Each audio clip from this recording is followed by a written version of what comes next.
West Asia war rages on, United States is sending advanced anti-missile system to Israel. The move comes amid mounting tensions with Iran, and it promises to change the trajectory of this ongoing war in West Asia.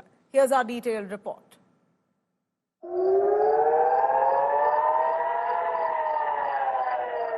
A barrage of missile attacks on Israel continues. Residents of Haifa in northern Israel took cover from rockets incoming on Sunday evening.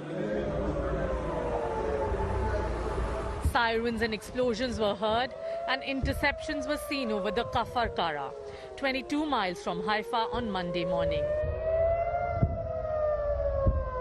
The Israeli military estimates that over a year of conflict, close to 26,000 rockets were fired against Israel, with 13,200 coming from Gaza and 12,400 from Lebanon. Yet only a handful of deaths and injuries from the attacks are reported each month. This is because up to 90% of rockets are intercepted in the sky before reaching their target, thanks to Israel's short-range missile defense system dubbed the Iron Dome.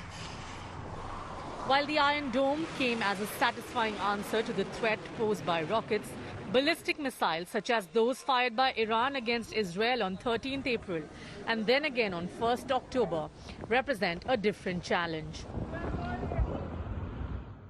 To counter it, the US is sending its high-altitude anti-missile system, THAAD, and a US military crew to Israel. Why did they decide to give the permission for the THAAD to be deployed in Israel? To defend Israel. THAAD, short for Terminal High Altitude Area Defense, uses a combination of advanced solar radar systems and interceptors. It's the only US missile defense system that can engage and destroy short, medium and intermediate range ballistic missiles, both inside or outside the atmosphere, during their terminal phase of flight or dive on their target. THAAD interceptors are kinetic. They take out incoming targets by colliding with them rather than exploding near the incoming warhead.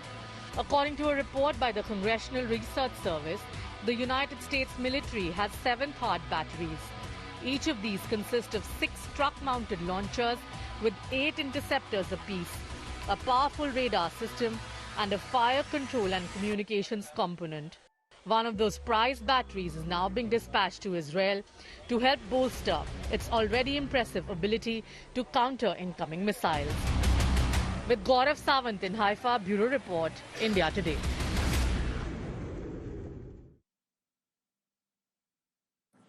And we have India Today's Gaurav Sawant, who's on the ground near Lebanon-Israel border, who brings us this ground report on what has been really done to safeguard people during these air raids. Let's have a look.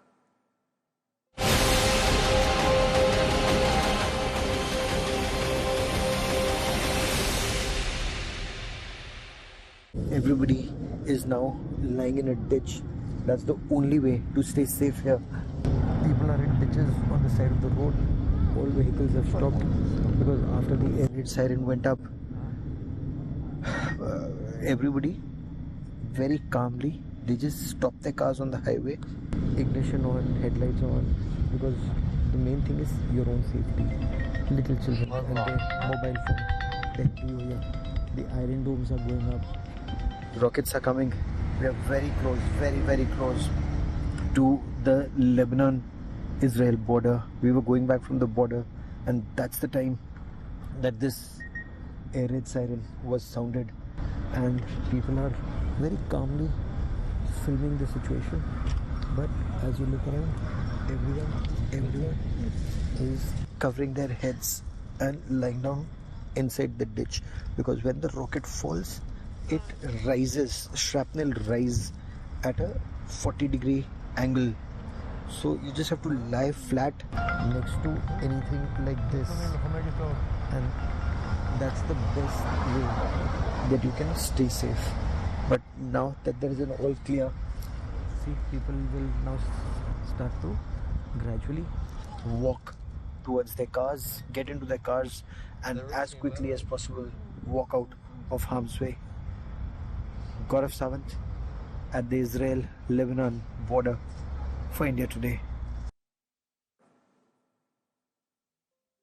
All right, let me cut across to Gaurav Samant, who joins us live for a lot more on that. Gaurav, you've been in Israel for over 10 days now, and we're looking at the situation only escalating with Hezbollah now constantly pounding towards parts of Israel. In the latest drone attack, we hear that Hezbollah has managed to strike in northern Israel at a military post, killing nearly 7 soldiers.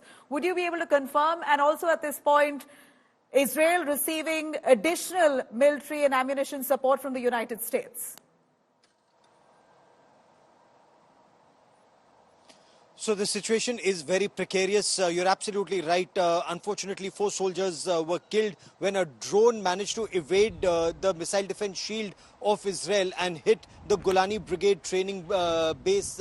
4 soldiers who were actually in a religious celebration and having a meal, they were killed. There are 3 others who are critically injured. There are 4 who are otherwise injured. But all across northern Israel, there are reports of more than 60 injuries in the past 24 hours in this spate, in this barrage after barrage, volley after volley of Hezbollah fire. And why is this happening? Israel's appreciation is as Israeli forces move forward in southern Lebanon, as they take in control additional areas, the Hezbollah realizes that instead of all their ammunition and arms falling in the hands of the Israeli Defense Forces, it's better to poof them off and fire them, even if it's indiscriminate fire, into Israeli territory, and hopefully some will hit a target or at least destroy the Iron Dome missiles, each rocket that costs about $50,000 US. So that strategy is something that Hezbollah is adopting.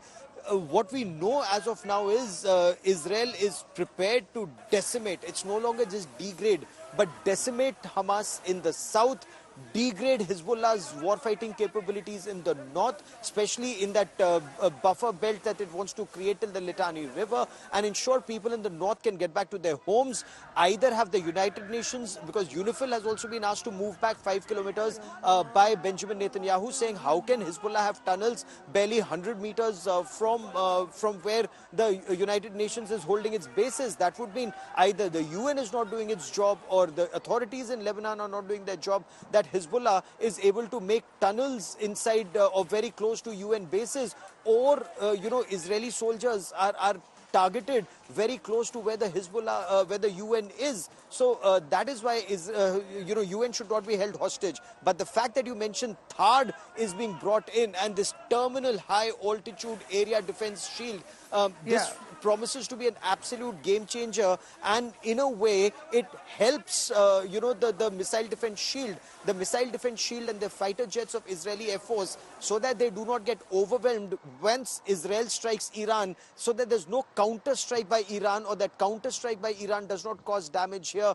or much damage here. THAAD system with 100 US soldiers are being deployed on ground, plus Mediterranean fleet. US has more aircraft carriers, more aircraft in their aircraft carriers being deployed to ensure that the threat of Iran can be countered effectively. Hope you're doing safe, Gaurav. Thank you very much. We will continue tracking those developments.